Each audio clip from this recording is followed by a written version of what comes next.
ఈ ప్రశ్నోత్తర కార్యక్రమాన్ని ప్రారంభించుకుందామండి. సహోదరులు జీవన్ గారిని అడిగి మనకు ఉన్నటువంటి ప్రశ్నలను తెలుసుకుందాం, ప్రార్థన చేసుకుందామండి. ముందుగా, అత్యున్నత సింహాసనమందు ఆసీనుడు అయిన మా తండ్రి, నీ అపారమైన ప్రేమను, కృపను, కనికరాన్ని బట్టి మీకు స్తోత్రాలు. మా ప్రభువుకును మాకును తండ్రి అయిన దేవా, సమాజంలో ఉన్నటువంటి అనేకమైనటువంటి ప్రశ్నలకు సహోదరులను అడిగి నాయన గ్రంథం మాకు ఏమైతే తెలియపరుస్తుందో దాన్ని తెలుసుకుంటూ అనేకులకు నాయన అపోస్తుల యొక్క బోధను అలాగే నాయన సత్యాన్ని తెలియపరచాలనే సదుద్దేశంతో ఈ కార్యక్రమం చేస్తుండగా మీరు దైనాన్ని గ్రహించండి. అలాగే గ్రంథానుసారంగా మేము ఎలాగున మా జీవిత విధానాలు కొనసాగాలో తెలుసుకోవడానికి సహాయం చేయమని మా ప్రభువును ప్రియరక్షకుడైన యేసుక్రీస్తు నామంలో ప్రార్థిస్తూ ఉన్నాం మా పరమ తండ్రి, ఆమేన్. సహోదరులందరికీ వందనాలు. సహోదరులు, ఈరోజు సమాజంలో చాలా విగ్రహ సంబంధమైనటువంటి వాటి గురించి తినవచ్చుమని కొంతమంది, తినకూడదని కొంతమంది, సమాజంలో రకరకాలైనటువంటి బోధల వలన క్రైస్తవ సమాజం ఏం చేయాలో తెలియని పరిస్థితిలో ఉంది. దాని గురించి గ్రంథం మాకు ఏం తెలియపరుస్తుందో మన సహోదరులు జీవన్ గారిని అడిగి తెలుసుకుందామండి. సహోదరులకు వందనాలు. లైవ్ చూస్తున్న సహోదరులందరూ కూడా ప్రత్యేక వందనాలు తెలియజేస్తున్నాం. ఈరోజు మనకి మన సహోదరులు వీరందరితో మనం ఈరోజు కలిసి కొన్ని ప్రశ్న జవాబులు ఆలోచించుతున్నాం. విగ్రహాలకు సంబంధించినవి తినవచ్చా, తినకూడదా? చాలామందికి ఈ డౌటు తీరుతున్నట్టుగా కనబడుతుంది అన్నమాట. అయితే ఎందుకని ఆ విషయాల్ని కొంతమంది ఏమో తినొచ్చు, ప్రార్థన చేసి తినొచ్చు, కొంతమంది ఏమో తినకూడదు అని చెప్పేసి మాట్లాడుతున్నారు. ఏది వాస్తవమో మనము మొదటి కొరింథీ పత్రిక 8వ అధ్యాయాన్ని, 9వ అధ్యాయాన్ని, 10వ అధ్యాయాన్ని ఆలోచన చేద్దాం. ఎందుకు ఈ లోకంలో సమస్యలు తలెత్తుతున్నాయంటే బైబిల్ మీద అనగా 66 పుస్తకాల మీద సంపూర్ణమైన అవగాహన లేకపోవడం మొట్టమొదటి విషయం. రెండవది అంటే ఈ విషయాల్ని అన్ని జనుల మనం వచ్చాం కాబట్టి, అన్ని జనులైనట్టు మనము అన్ని జనుల క్రైస్తవులు అయ్యాం కాబట్టి, ఈ అన్ని జనుల క్రైస్తవులైన మనము వేటిని వదులుకోవాలనేవి మనం ఖచ్చితంగా తెలుసుకోవాలన్నమాట. అయితే మొదటి కొరింథీ పత్రిక అపోస్తలుడైన పౌలు రెండవ సువార్త ప్రయాణంలో ఆయన ఈ యొక్క ప్రాంతానికి వెళ్ళి, కొరింథీ ప్రాంతానికి వెళ్ళి వాక్యం చెప్పడం జరిగింది, సువార్త. అక్కడ రక్షించబడ్డారు. అపోస్తలుల 18వ అధ్యాయంలో. అయితే వాళ్ళు పూర్తిగా అన్ని జనుల క్రైస్తవులైన వాళ్ళు అనమాట. అన్ని జనుల క్రైస్తవులైన వారిని ఈ పత్రిక రాస్తూ 8వ అధ్యాయంలో వారు అడిగారనమాట. ఆయన అడిగారు, మేము విగ్రహాల కాడి తినవచ్చా, తినకూడదా? అంటే విగ్రహ సంబంధమైన అపవిత్రతని మనము విగ్రహ సంబంధం అపవిత్రమైందని లేదా విగ్రహ సంబంధమైనది తినవచ్చా, తినకూడదని. చాలామంది మరి అందరూ కూడా ఈ అన్ని జనులు ఉన్నారు, అన్ని జనుల్లోంచి అన్ని జనులైన వాళ్ళు బలర్పించి లేకపోతే భూములు పండించడం, లేకపోతే మిగతా వ్యాపారస్తులు కూడా విగ్రహ సంబంధం ఫోటోలతో బియ్యం అమ్మడం ఇవన్నీ చేస్తున్నారు అని చెప్పేసి మాట్లాడుతున్నారు. విగ్రహార్పితము అనే మాట మాట్లాడినప్పుడు జాగ్రత్తగా విషయాలు ఆలోచించాలి. విగ్రహ అర్పితం అంటే ఏంటి? ఇప్పుడు వాళ్ళు ఎవరు ఏది అయితే నమ్మారో దాన్ని వారు నమ్మి కొనసాగిస్తున్నారు. అది వ్యవసాయమైనా వ్యాపారాలైనా ఏవైనా వాళ్ళు నమ్మి అదేదో పూజ చేసినంత మాత్రాన అది విగ్రహ అర్పితం అవ్వదు. భూమి ఆకాశాలు అనేవి దేవుడు సృజించినవి. అందువల్ల ఎవరు ఇష్టమైనట్టు వాళ్ళు చేస్తారు. అది ఇక్కడ ఏమన్నాడంటే స్పెసిఫిక్గా విగ్రహార్పితం అంటే చెప్పడం 8వ అధ్యాయం మొదటి వచనం చూడండి. విగ్రహములకు బలిగా అర్పించిన వాటి విషయము అన్నాడు. బలిగా అర్పించిన వాటి విషయం అంటే అర్థం ఏంటి? విగ్రహాల దగ్గర బలిగా అంటే ఒకవేళ వాళ్ళు బలి అర్పించేవాళ్ళు కాబట్టి గొర్రెల్ని అలాగా ఈయన అర్పించిన వాటిని, విగ్రహాలకి నైవేద్యంగా పెట్టిన వాటిని, వీటన్నిటికి సంబంధించి వస్తదన్నమాట. చూడండి, విగ్రహాలకి అర్పించిన వాడి విషయం. మనమందరం జ్ఞానం గలవారమని ఎరుగుదుము. జ్ఞానం గలవారు అని ఎరుగుదుము. జ్ఞానం ఉప్పొంగు చేయను గాని ప్రేమ క్షేమాభివృద్ధి కలగజేయను. జ్ఞానం అంటే ఇక్కడ 2 విషయాలు. ఒకటి తెలివితేటలకు సంబంధించింది మాట్లాడాడు ఇక్కడ. కొన్ని చోట్ల జ్ఞానం అనే మాట వాడిందేమో సోఫియా అన్నాడు గ్రీకులో. ఇక్కడేమో గ్నోసిస్ అన్నాడు. గ్నోసిస్ అంటే సర్వసాధారణంగా మానవులందరికీ కూడా యేసుప్రభువులో రాకముందు తెలివితేటలు ఉంటాయి, వివేకం ఉంటుంది. ఆ సందర్భాన్ని ఇక్కడ మాట్లాడుతున్నాడనమాట.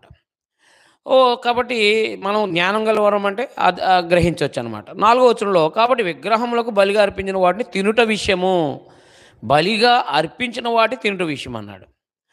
మరి ఏంటి తినుట విషయం అంటే, లోకం విగ్రహం మందు ఒట్టిదని, ఒక్కడే దేవుడు తప్ప వేరొక దేవుళ్ళని ఎరుగుదుము. దేవతలు అనుభవం ప్రభులు అనుభవం అనేకులు ఉన్నారు. ఆకాశం అందే భూమి ఏదైనా దేవతలు అనుభవం ఉన్నాను, మనకు ఒక్కడే దేవుడు ఉన్నాడు, ఆయన తండ్రి. ఆయన నుండి సమస్తం కలిగిన ఆయన నిమిత్తం మనం ఉన్నాం. మరియు మనకు ప్రభు ఒక్కడే, ఆయన యేసుక్రీస్తు. ఆయన ద్వారా సమస్తం కలిగిను, మనం ఆయన ద్వారా కలిగిన వారు. అసలు ప్రపంచం అంతా కూడా కలిగిందే దేవుడి వల్ల.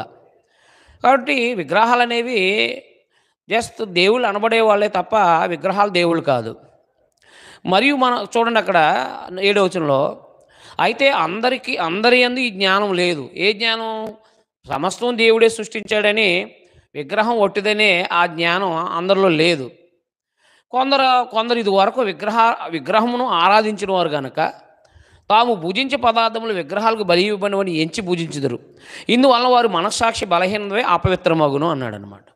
అంటే ఇంతకుముందు ఎక్కడి నుంచి అయితే వచ్చామో అది దేవుడు కాదు అని అర్థమైనప్పుడు, కాబట్టి అవి దేవుళ్ళు అనే భావనలతో ఇంతకుముందు చేశారు కాబట్టి ఆ మనస్సాక్షి బలహీనమైంది అంటాడు. భోజనాన్ని బట్టి దేవుని ఎదుట మనం మెప్పు పొందము. తినకపోయినందుకు మనకు తక్కువ లేదు, తిన్నందుకు మనకు ఎక్కువ లేదు. అయినను మీకు కలిగిన ఈ స్వాతంత్రం వల్ల బలహీనలకు అభ్యంతరం కలగకుండా చూసుకోండి అన్నాడు అనమాట. అంటే ఇక్కడ ఈ విషయాన్ని గమనించాలి. ఈ స్వాతంత్ర్యం వలన బలహీనలకు అభ్యంతరం కలగజేసుకోనకండి అన్నాడు. అలాగే గల్తీ పత్రికలో కూడా 5వ అధ్యాయంలో యేసుక్రీస్తు వారు మనకి స్వాతంత్రత కలగజేశారు. కాబట్టి ఈ స్వాతంత్ర్యాన్ని దేనికి ఉపయోగించవద్దన్నాడంటే 5వ అధ్యాయము 13వ వచనంలో, గలతీలకు రాసిన పత్రిక 5వ అధ్యాయం 13వ వచనంలో, సహోదరులారా మీరు స్వతంత్రులుగా ఉండడానికి పిలువబడ్డారు. అయితే ఒక మాట, ఆ స్వాతంత్ర్యమును శరీర క్రియలకు హేతువు చేసుకొనక. చూసారా? కాబట్టి యేసుక్రీస్తు వారు పాపం నుంచి విడుదల చేశారు, లోక సంబంధమైన ఆచారాల నుంచి విడుదల కలిగజేశారు. అందువల్ల ఈ విగ్రహ సంబంధం అపవిత్రత నుంచి మనకు విడుదల కలగజేశారు. కాబట్టి మనం స్వతంత్రులుగా చేశాడు. అయితే ఈ స్వాతంత్రతని ఏం చేసుకోవద్దన్నాడంటే బలహీనులకు అభ్యంతరం కలగకుండా చూసుకోని అన్నాడు క్రైస్తవులైన వాళ్ళు. కాబట్టి ఏలైనగా జ్ఞానం గల నీవు విగ్రహాలైన భోజన పంక్తులు కూర్చొని వాడు చూచిన ఎల్ల బలహీనమైన మనస్సాక్షి గల అతడు విగ్రహాలు బలి ఇవ్వబడిందని పదార్థాలు తింటూ ధైర్యం తెచ్చుకుని కదా. అందువల్ల ఎవరి కొరకు క్రీస్తు అనిపోయానో ఆ బలహీనుడైన నీ సహోదరుని నీ జ్ఞానాన్ని బట్టి నశించును. నీ జ్ఞానం అంటే ఇది విగ్రహాలు అర్పించినవి ఏమీ లేదు అందులో అని చెప్పి నీ జ్ఞానం ఉంది చూసావా. నీ జ్ఞానం ఏంటంటే విగ్రహాల కాడ ఏమీ లేదు అని చెప్పేసి నువ్వు భోజనం చేస్తున్నావు, అది నీ జ్ఞానం. నీ జ్ఞానాన్ని బట్టి ఎప్పుడు కూడా వెళ్ళకూడదు, దేవుని జ్ఞానాన్ని బట్టి వెళ్ళాలి. నీ జ్ఞానం ఇతరులని బలహీనపరచవచ్చు, నీ జ్ఞానం ఇతరులకి అభ్యంతరం కలిగించవచ్చు అన్నమాట. అందుకని ఎప్పుడు కూడా ఏమన్నాడంటే నీ జ్ఞానం అనే మాట వాడాడు చూడండి అక్కడ. అందువల్ల నీ జ్ఞానాన్ని బట్టి వాడు ధైర్యం తెచ్చుకుంటాడు తినడానికి అన్నమాట. అందువల్ల చూడండి, ఏలైనగా జ్ఞానం గల నీ విగ్రహాలను భోజన పక్కన కూర్చుండగా ఒకడు చూసిన బలహీనమైన మనస్సాక్షి గల అతడు విగ్రహాలకు బలి ఇవ్వబడిన పదార్థాలను తింటూ ధైర్యం తెచ్చుకుని కదా. అందువల్ల ఎవరి కొరకు క్రీస్తు అనిపోయానో ఆ బలహీనుడైన నీ సహోదరుడు నీ జ్ఞానాన్ని బట్టి నశించను. నీ జ్ఞానాన్ని బట్టి నశించను. ఏంటి నీ జ్ఞానం అంటే విగ్రహాల కాడ ప్రార్థన చేసి తినేయచ్చు అనే నీ జ్ఞానాన్ని బట్టి ఎంతోమంది బలహీనలు అయిపోయే అవకాశం ఉందని చెప్పేసాడు అన్నమాట. అందువల్ల ఇక్కడ 12వ వచనం, ఇలాగూ సహోదరులకు విరోధంగా పాపం చేయటం వలన. అంటే సహోదరులకు విరోధంగా పాపం అంటే ఏంటి? నీ జ్ఞానం ఏంటంటే విగ్రహాల కాడ తినటం తప్పేమి కాదు, విగ్రహాల కాడ తినటం ప్రార్థన చేసి తినవచ్చు అని చెప్పి నీ జ్ఞానం ఏం చేస్తుందంటే నీ సహోదరుడికి వ్యతిరేకంగా పాపం చేస్తుంది. మరి నీ సహోదరుడికి వ్యతిరేకంగా పాపం చేయటం అంటే అది దేవుడు అంగీకరించలేదు కదా. కాబట్టి వారి బలహీనమైన మనస్సాక్షిని ఒప్పించడం వలన మీరు క్రీస్తునకు విరోధంగా పాపం చేయవారు అవుతున్నారు అన్నాడు అంతే. విగ్రహాలు కాడి అర్పించిన తినటం వల్ల మీరు ఏం చేస్తున్నారంటే క్రీస్తుకు విరోధంగా పాపం చేస్తున్నారు. కాబట్టి భోజన పదార్థాలు నా సహోదరునికి అభ్యంతరం కలిగిన నా సహోదరునికి అభ్యంతరం కలగజేయడానికి నేను ఎన్నటికీ మాంసం తిన్నాడు, విగ్రహాలు అర్పించిన మాంసం తిన్నాడు. కాబట్టి ఏం చెప్తున్నాడు 8వ అధ్యాయంలో?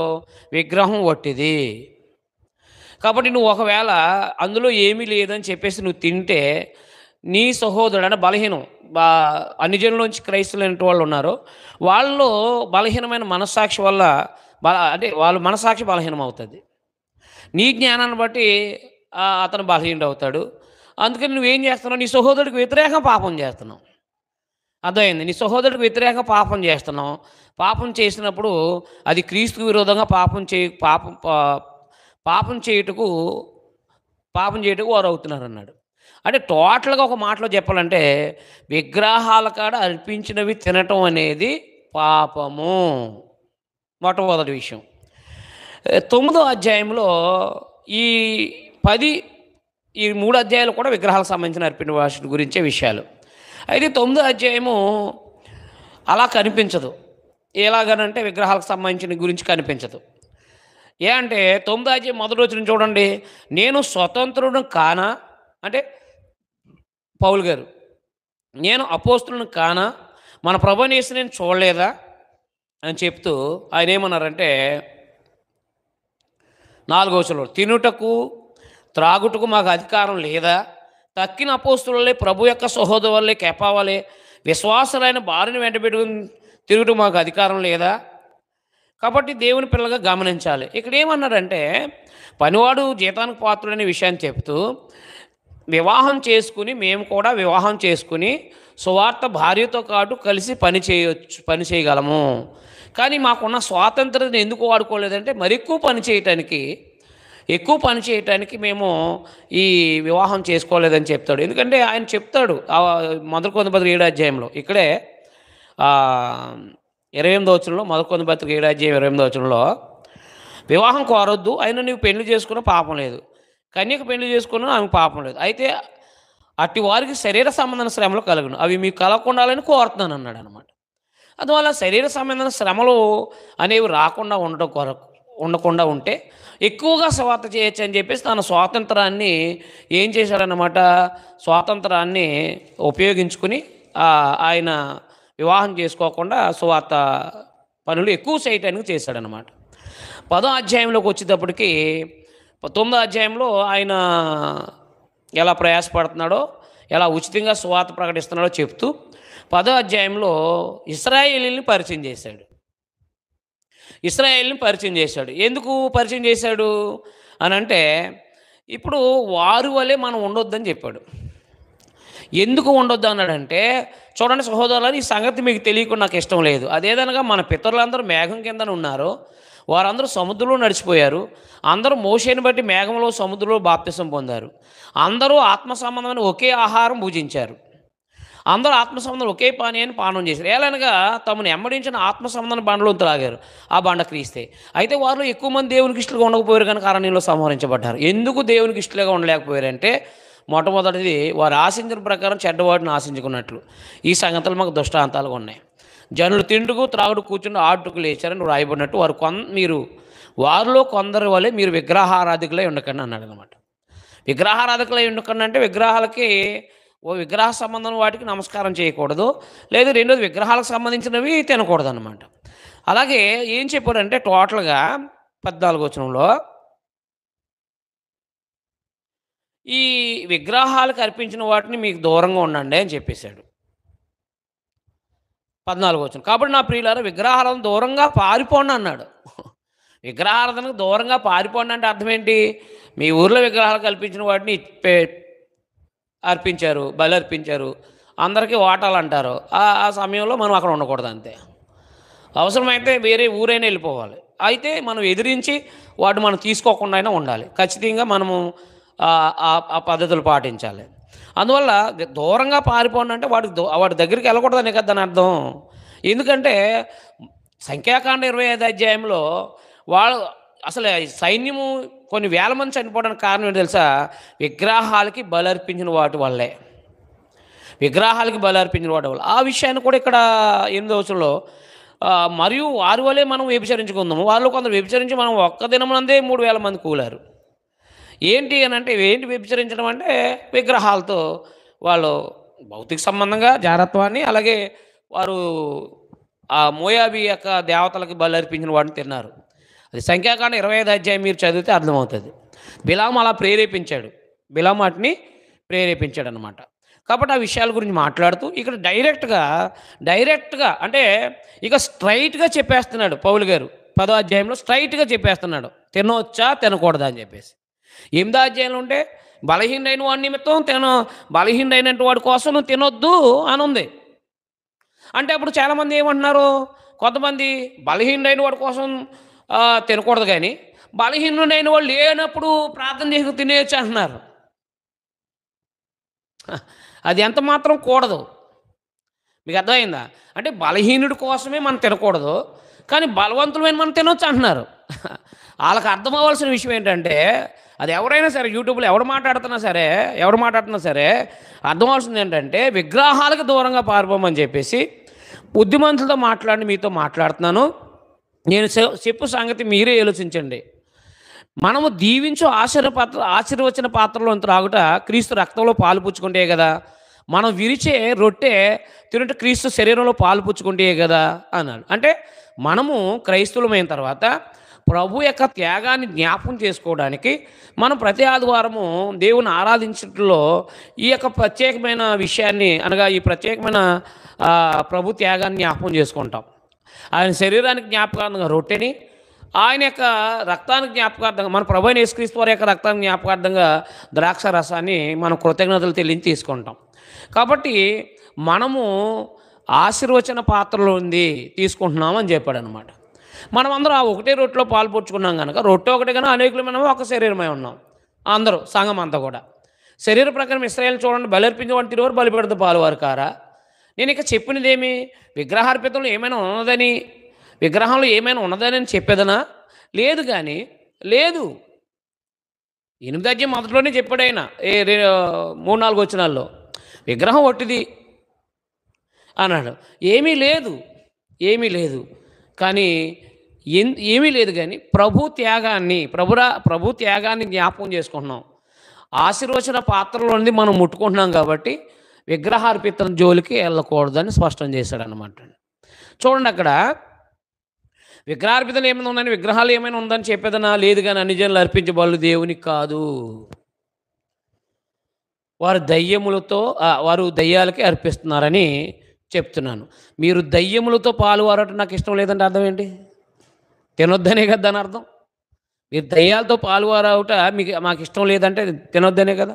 ఎందుకంటే అక్కడ విషయం చెప్పాడు అక్కడ, మీరు ప్రభు పాత్ర ఉంది, దయ్యాల పాత్ర ఉంది కూడా త్రాగనేరరు. ప్రభు బల్ల మీద అంటే రొట్టె, ప్రభు బల్ల మీద ఉన్నదానిలో, దయ్యాల బల్ల మీద ఉన్నదానిలో కూడా మీరు పాలు పొందనేరరు. ప్రభువునకు రోషం పుట్టించదమా, ఆయనకంటే మనం బలవంతులమా? జాగ్రత్త గుర్తుపెట్టుకోండి ఈ విషయం. ఎప్పుడైతే మనం విగ్రహాలకు అర్పించిన వాడి తింటూ ప్రార్థన చేసుకుని తినేస్తూ ప్రభు త్యాగాన్ని జ్ఞాపకం చేసుకున్నప్పుడు, దయ్యాల పాత్రలో ఉంది అలాగే ప్రభు పాత్రలో ఉంది మనం తీసుకుంటున్నాం, అప్పుడు మనం దేవునికి కోపం పుట్టించిన వాళ్ళం అవుతాం, రోషం పుట్టించిన వాళ్ళు అవుతాం. అలాగను ఇశ్రాయేలీలందరూ కూడా విగ్రహ ఆరాధన వల్ల, విగ్రహాలకు అర్పించిన వాడు తినటం వల్ల చాలామంది నశించిపోయారు, చనిపోయారు. మరి అంత పాత నిబంధనలు అంత తీవ్రంగా తీసుకున్న విషయాన్ని ఏదో సింపుల్గా ప్రార్థన చేసుకుని తినేయచ్చు, అది ఇది అని చెప్పేస్తున్నాడంటే ఏంటది? ఏ విషయం చెప్పుకొచ్చాడంటే, ఒకవేళ మీరు విగ్రహారాధన ఇంట్లోకి వెళ్ళినప్పుడు, ఒకవేళ విగ్రహారాధన సంబంధించిన ఇంట్లోకి వెళ్ళినప్పుడు మీరు వాళ్ళు ఇప్పిన దాన్ని ప్రార్థన చేసుకుని తింటారు, అందువల్ల మీకు ఇబ్బంది లేదు. కానీ ఎవడైనా బలర్పించిందని చెప్తే మానేమన్నాడు. అంటే ప్రభు పాత్రలో ఉంది, దయ్యాల పాత్రను త్రాగనేరంటే త్రాగకూడదనే దాని అర్థం. విగ్రహాలకు అర్పించిన వాటిని తినకూడదు, అంతే. తినకూడదంటే తినకూడదు. ప్రభు పాత్రలో చేయబెడుతున్నావు కాబట్టి విగ్రహాల జోలికి వెళ్ళకూడదు, దూరంగా పారిపోమన్నాడు అన్నమాట. అందువల్ల 8వ అధ్యాయం 1 చదివి 10వ అధ్యాయం చదవకపోతే ఏ విషయాలు అర్థమవుతాయి? కంప్లీట్‌గా 8, 9 అధ్యాయాలు, 10 అధ్యాయాలు చదవాలి. విగ్రహాలకు అర్పించిన వాటి వలన ఇశ్రాయేలీయులు రాలిపోయారు చాలామంది. అది సంఖ్యాకాండం 25 అధ్యాయం చదవండి. అలాగే నిర్గమకాండంలో కూడా విగ్రహ సంబంధమైన అపవిత్రత కోసం 3,000 మంది మరణించారు. 32 అధ్యాయం చదవండి.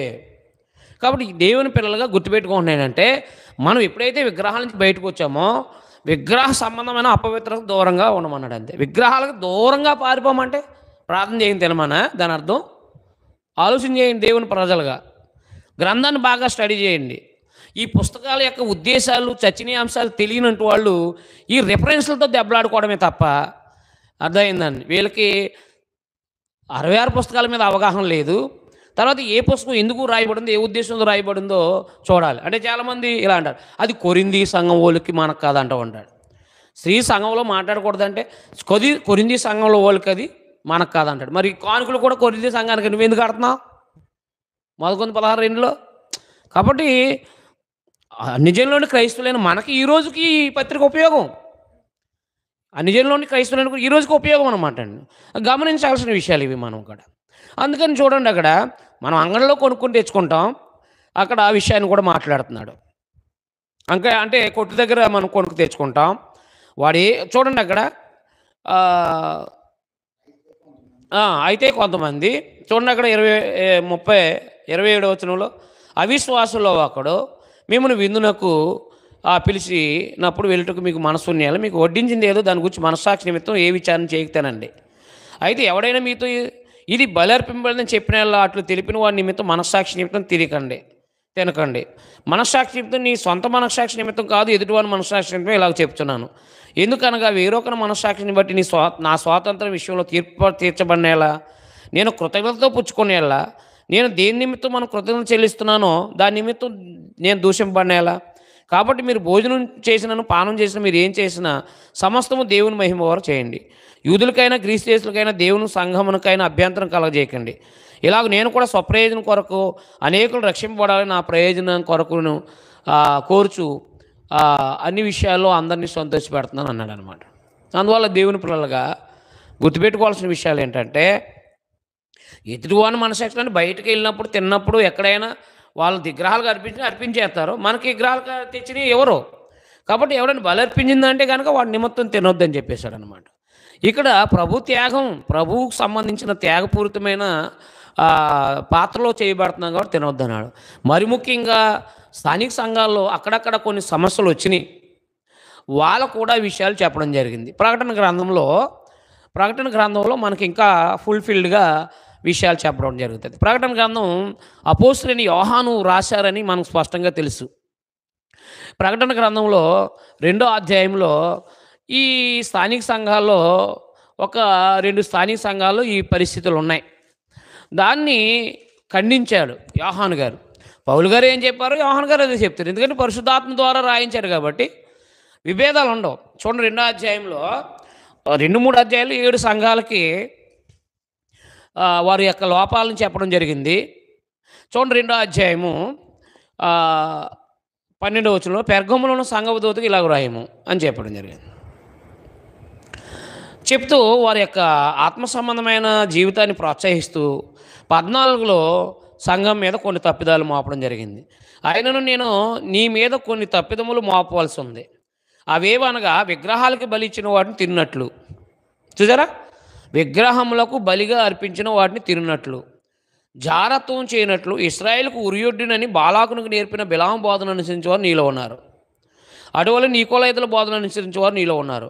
కావున మారు మనసు పొందుము, లేని ఎల్లా నేను నీ యొద్దకు త్వరగా వచ్చి నా నోటి నుండి వచ్చి ఖడ్గం చేత నీతో యుద్ధం చేసేదని అన్నాడు.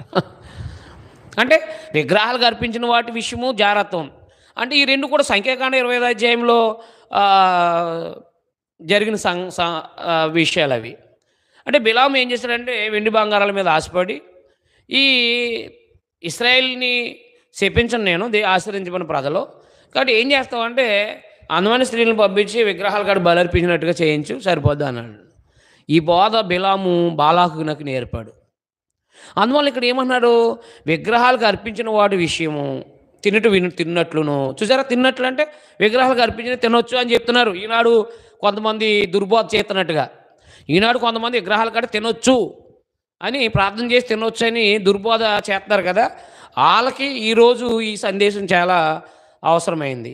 ఎందుకంటే విగ్రహాల కాడ బలర్పించిన వాడు తిన్నట్లును, జారత్వాన్ని చేయనట్లును, ఇశ్రాయేలుకు ఉరుగొట్టుమని బాలాకు నేర్పిన బిలాము బోధన నీలో ఉన్నారు.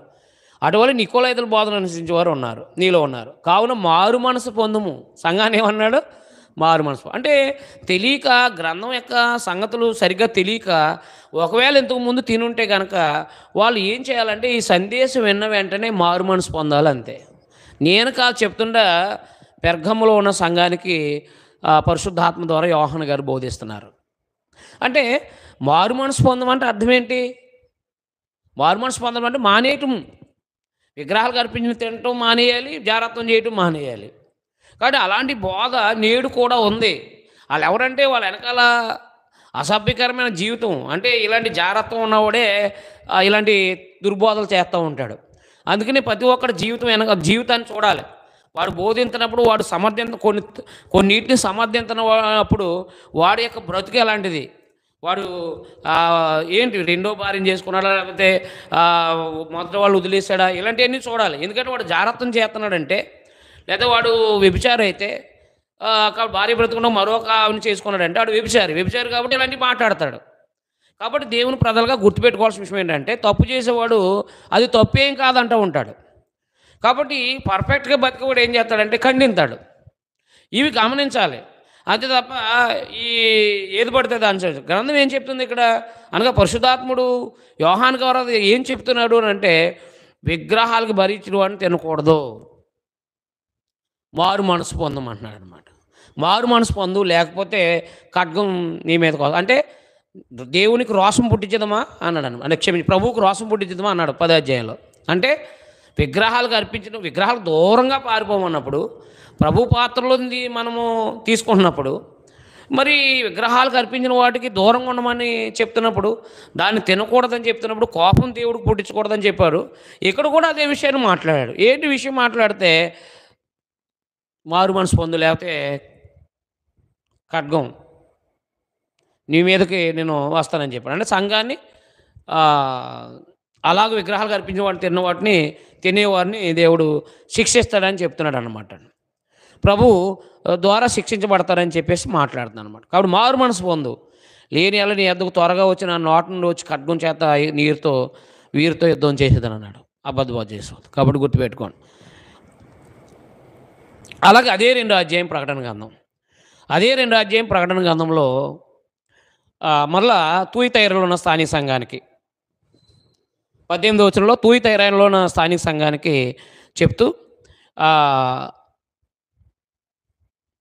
20వ వచనం, ఆయనను నీ మీద ఒకటి తప్పు మోపాల్సి ఉంది. ఏమనగా తాను ప్రవక్తనని చెప్పుకొనిచున్న యెజబేలు స్త్రీని వండిస్తున్నాం. యెజబేలు ఎందుకు పోల్చాడు? సంఘంలో ఒక ఆమెని జారత్వం చేయడానికి, విగ్రహాలకు బలర్పించిన వాడు తినుటకు అది నా దాసులకు బోధిస్తూ వాడిని మోసపరుస్తుంది అన్నాడు. చూసారా, విగ్రహాలకి బలర్పించిన వాడిని తినొచ్చు అనేవాడు మోసం చేస్తున్నాడు. విగ్రహాలకి బలర్పించిన వాడిని ప్రార్థన చేసి తినొచ్చు అనేవాడు మోసం చేస్తున్నాడు. కాబట్టి మొదటి శతాబ్దంలో ఉన్న స్థానిక సంఘంలో, తూయితైర స్థానిక సంఘంలో ఒక ఆమె అర్థమైందండి, విగ్రహాలకు అర్పించిన వాటిని తినొచ్చు అని చెప్పేసి మోసం చేస్తుందంట. కాబట్టి ఇప్పుడు విగ్రహాలకు అర్పించిన వాడిని తినొచ్చు అనేవాడు మోసం చేస్తున్నాడు, సంఘాన్ని మోసం చేస్తున్నాడు. గుర్తుపెట్టుకోవాల్సిన విషయాలు ఇవి. చూడండి, 2 కొరింథీ పత్రిక 9వ అధ్యాయంలో ఇక్కడ యెజబేలు గురించి మాట్లాడతాడు. 2వ రాజుల గ్రంథం 9వ అధ్యాయము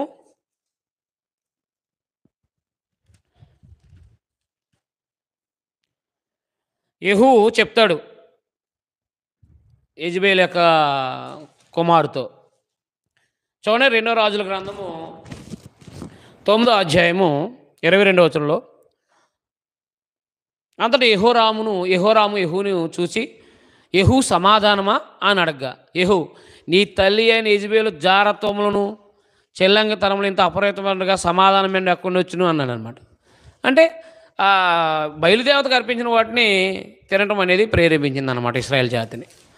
మరి ఎంతోమంది దానివల్ల ఇదైపోయారు. అప్పుడు ఏలియా వచ్చి నీకు యెహోవా దేవుడైతే యెహోవా దేవుడిని,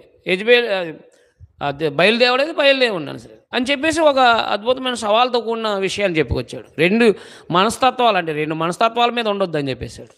అంతా ఖరాఖండిగా ప్రవక్త వచ్చి ఖండించాడు. అలాగే ఇక్కడ ఏం చేస్తుందంటే ఒక స్థానిక సంఘంలో ఒక ఆమె విగ్రహాలకు అర్పించిన వాడు తినొచ్చు అని. ఈనాడు కూడా చాలామంది తినొచ్చు, నీ సహోదరుడు మనసాక్షి నిమిత్తం ఒకవేళ బలహీనుడైన వాడు లేకపోతే కానీ నువ్వు తినొచ్చు, ఇలాంటి బోధలు చేస్తున్నాడంటే వాడిలో ఈ జాగ్రత్త సంబంధమైన జీవిత బతుకులు ఏమైనా ఉన్నాయేమో. వాడు తప్పు చేసేవాడైతేనే ప్రోత్సహించాలి, లేకపోతే బైబిల్ని సరిగా అవగాహన లేనివాడైనా ఉండాలి. అంటే క్రొత్త నిబంధన గురించి సరైన అవగాహన లేనివాడైనా ఉండాలన్నమాట. కాబట్టి దేవుని ప్రజలుగా ఇక్కడ ప్రకటన గ్రంథము 2వ అధ్యాయంలో విషయాన్ని మనం గమనించగలిగితే చూడండి, అక్కడ విగ్రహాలకి బలి అర్పించిన వాడిని తినుట 20వ వచనం. విగ్రహాలకి బలిగా అర్పించిన వాడిని తినుటకును అది నా దాసులకు బోధిస్తూ వారిని మోసం పరుస్తుంది. అంటే ఆనాడు మోసం చేస్తున్నారంటే ఇప్పుడు విగ్రహాలకు అర్పించిన వాడు తినొచ్చు, ప్రార్థన చేసి తినొచ్చు, ఎదుటివాడు మనసాక్షి నిమిత్తం కాదు మనం బలవంతులం కాబట్టి తినొచ్చు అనేవాడు కూడా మోసం చేస్తున్నాడు. అర్థం తినకూడదు, అంతే, తినకూడదు. మారు మనసు పొందమంటే దాని అర్థం తినొద్దని దాని అర్థం. కాబట్టి చెప్పాడు అక్కడ ఏమని 21లో, మారు మనసు పొందుకు నేను దానికి సమయం ఇచ్చాను. తన జాగ్రత్తను విడిచిపెట్టి మారు మనసు పొందనాలదు. ఇదిగో నేను దాన్ని మంచం పడి దాంతో కూడా వ్యభిచరించి దాని క్రియల విషయమై మారు మనసు పొందితేనే కానీ వారు బహుశ్రమలు పాలు చేస్తాను. వ్యభిచరించేవారంటే విగ్రహ సంబంధమైన అపవిత్రతలో పాల్పోస్తున్నాను. అందువలన ఇక్కడ ప్రకటన గ్రంథంలో కూడా ఇది ప్రస్తావించాడు యోహాను గారు. పౌలు గారు చెప్పారు, యోహాను గారు కూడా చెప్పారు. ఏమనంటే విగ్రహాలకు అర్పించిన వాటిని తినొద్దని పరిశుద్ధాత్మ ద్వారా ఆ పెర్గములో ఉన్న సంఘానికి, తుయితైరలో ఉన్న సంఘానికి, అనుజనులోని క్రైస్తవులైన వారికి ఈ హెచ్చరికలు అనేవి జరిగిందనమాట. అలాగే అపోస్తులు కూడా ఈ విషయాన్ని ప్రస్తావించారు 15వ అధ్యాయంలో.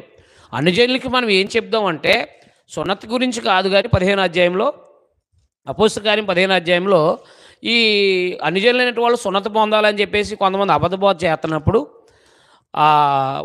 ఈ ప్రస్తావించడం జరిగింది. ఏంటి 15వ అధ్యాయం చూడండి, అపోస్తుల కార్యము 15వ అధ్యాయము, అపోస్తుల కార్యం 15వ అధ్యాయంలో ఈ పెద్ద చర్చ జరిగింది.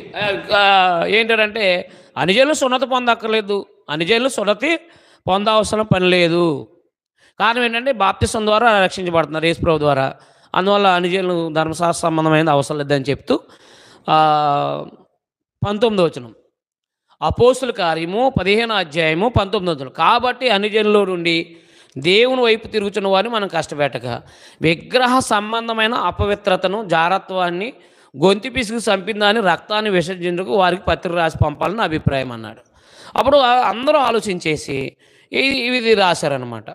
ఏది 27వ వచనంలో, కాగా యోధాశైలను పంపి ఉన్నాం ఇక్కడికి అంత్యోక్య సంఘానికి. ఏంటంటే వారి నోటి మాటలు ఈ సంగతులు మీకు తెలియజేస్తారు. విగ్రహాలకు అర్పించిన వాటిని, రక్తాన్ని, గొంతు పిసికి చంపిందాన్ని, జారత్వాన్ని విసర్జింపవలెను. అపోస్తులు తీర్మానం చేశారండి ఇది పరిశుద్ధాత్మ ద్వారా. విగ్రహాలకు సంబంధించిన దాన్ని విసర్జించాలి అని అంటే, విసర్జించడం అంటే వదిలేయాలి, విసర్జన అంటే వదిలేయాలి, దాన్ని మళ్ళీ తీసి దగ్గర పెట్టుకోకూడదు. అలాగా అందుకని విసర్జించాలంటే వదిలేయమన్నాడు. అపోస్తులు పరిశుద్ధాత్మ ద్వారా వాళ్ళు ఏం చెప్పారంటే అంత్యోక్యలో ఉన్న స్థానిక సంఘానికి విగ్రహాలకు అర్పించిన వాటిని విసర్జించేయండి, వదిలేయండి అన్నాడు. అంతే. అసలు వాటి మళ్ళీ జోలికి విగ్రహాల దగ్గర నుంచి వచ్చారు కాబట్టి విగ్రహాలకు అర్పించిన వాటిని ఇంకా తినొద్దు, వదిలేయండి అన్నాడు అనమాట.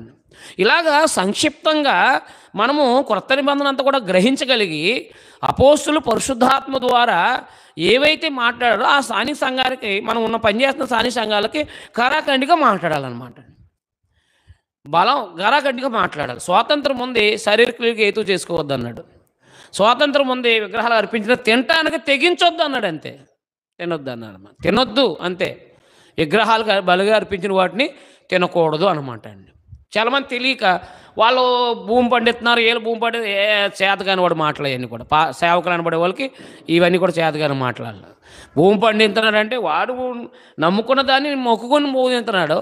ఆ భూమి ఆకాశాలన్నీ దేవుడివే, వాడు ఏదో మొక్కినంత మాత్రం అది అపవిత్రం అవ్వదు. అవి అట్టుకొచ్చి బలిగా అర్పించి అంటే వాడికి అటువచ్చి నైవేద్యం పెట్టి, ఆ నైవేద్యాన్ని మీకెట్టినప్పుడు, అది ఒక విగ్రహం దగ్గర పెట్టి, దాన్ని అర్పించి, దానికి అర్పితం చేసి, అది మీ దగ్గరకు పట్టుకొచ్చినప్పుడు తినకూడదు అంతే ఖచ్చితంగా అనమాట. అంతేగాని ప్రపంచమంతా దేవుడు ఎవడు నమ్మింది వాళ్ళని మొక్కుని చేసుకుంటూ ఉంటారు. కాబట్టి మనం అంగడిలోని తెచ్చుకుంటాం. అంగడిలోని తెచ్చుకున్నప్పుడు వాళ్ళు నమాజ్ చేసినా, ఏం చేసినా అదేమీ విగ్రహాలకు సంబంధించి అర్పించింది కాదది. కాబట్టి వాళ్ళు నమ్ముకున్న దేవుని వాళ్ళ అంటే వాళ్ళు ఏదైతే నమ్మరో దాన్ని వాళ్ళు చేస్తున్నారు.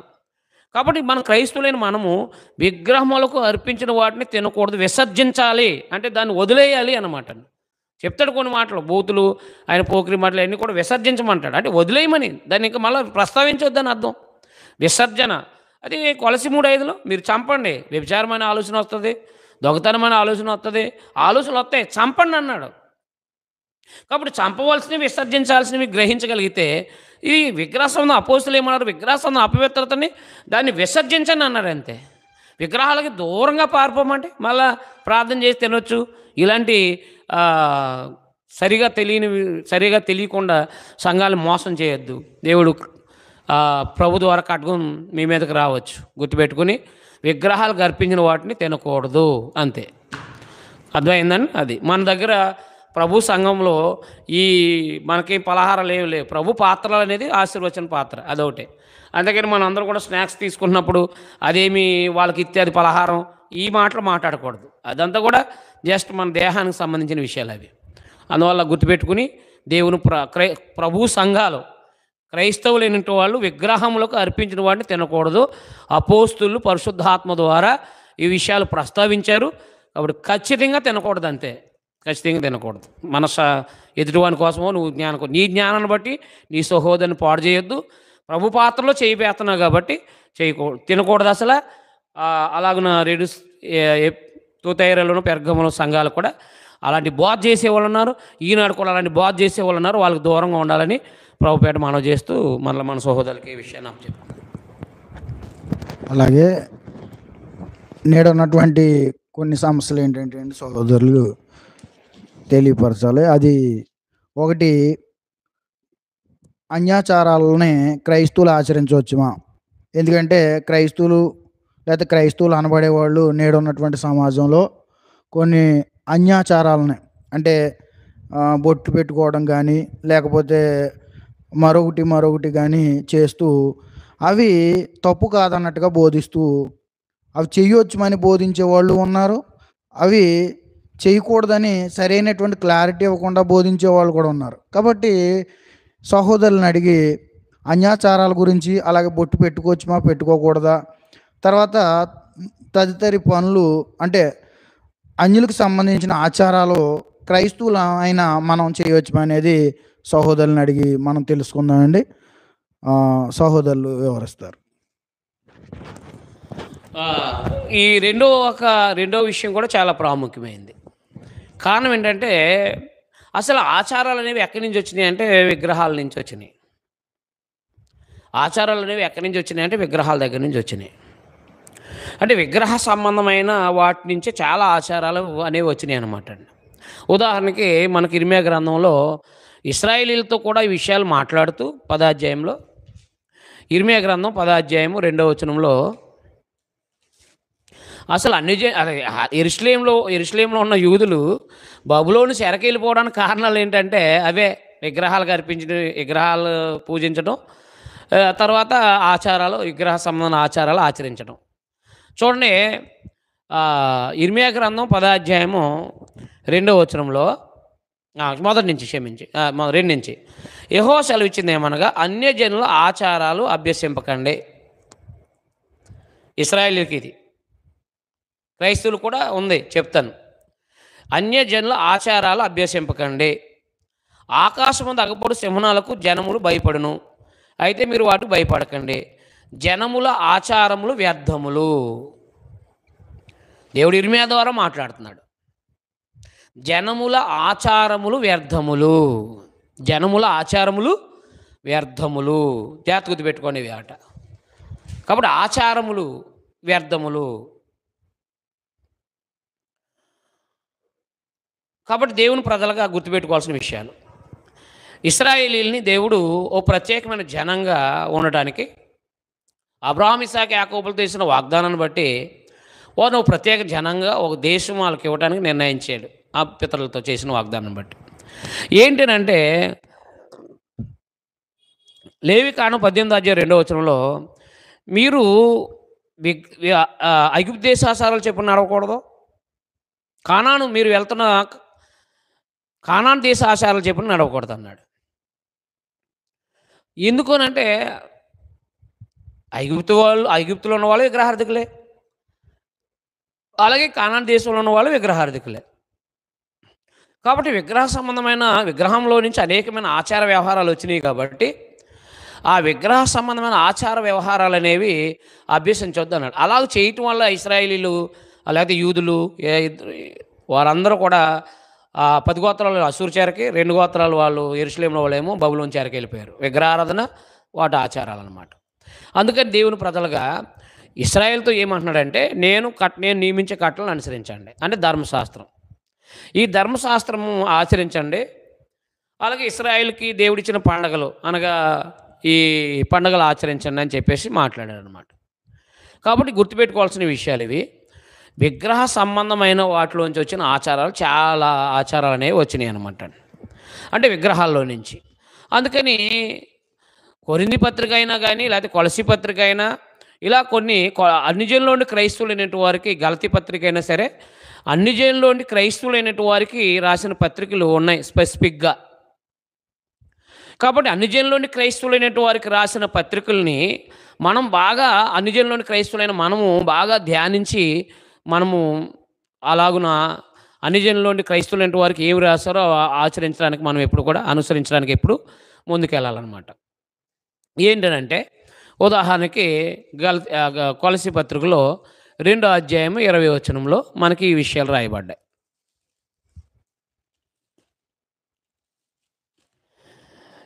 ఏమి రాయబడ్డాయో చూడండి ఒకసారి. కొలసీ పత్రిక 2:20. ఇది కొలసీ ప్రాంతం, ఎఫెసీ ప్రాంతం కూడా అన్ని జనుల్లోని క్రైస్తవులైనటువంటి వాళ్ళకి, అన్ని జనులు క్రైస్తవులు ఉన్నారు. అక్కడ యూదులు కూడా ఉన్నారు. అయితే ఇక్కడ మొత్తం అన్ని జనులే ఉన్నట్టుగా ఉన్నారు. అందుకని ఇక్కడ ఏం చెప్పాడంటే 20లో, మీరు క్రీస్తు కూడా లోకం యొక్క మూలపాఠాల విషయమే మృతి పొందిన వారైతే.